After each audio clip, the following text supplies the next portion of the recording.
कुटुंबामध्ये पती पत्नींमध्ये कलह आहे, आजी आजोबा आणि आई वडील यांच्यामध्ये कलह आहे, आणि वडील आणि मुलं यांच्यामध्ये कोणत्याही प्रकारचा संवाद नाही, त्यांच्यात कोणत्याही प्रकारचा सांस्कृतिक धागा नाही.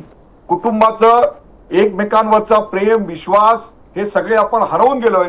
एकत्र जेवण महिनोन महिने होत नाही, आई वडिलांचा संवाद होत नाही. आई वडील घरी आले की मोबाईलवर, मुलं घरी आली की मोबाईलवर. त्यामुळे कोणत्याही प्रकारचं नैतिक मूल्यांचं शिक्षण जवळपास अशक्य झालेलं आहे.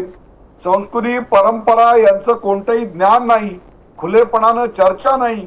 हायपर किड्स आपण निर्माण करतोय, त्यांना छोट्या गोष्टींवरनं राग येतो. कोणत्याही प्रकारची सहनशीलता, तडजोड यांचे संस्कार नाहीत. ज्येष्ठांबद्दल आदर नाही. भाषा, वेश, भवन, भ्रमण या संदर्भातल्या सगळ्या कल्पना पूर्णपणे पाश्चात्य झालेल्या आहेत. शिस्त नावाची गोष्ट शिल्लक राहिलेली नाही.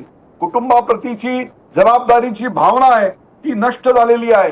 शेअर आणि केअर असं एक मिनिंगफुल नातं निर्माण व्हावं अशी काही गोष्ट राहिलेली नाहीये.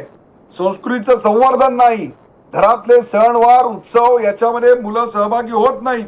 घरामध्ये नाम संकीर्तन नाही, योग पारंपरिक विधी यांचं कुठलंही ज्ञान नाही, आणि घरात फक्त नंगानाच चालू आहे.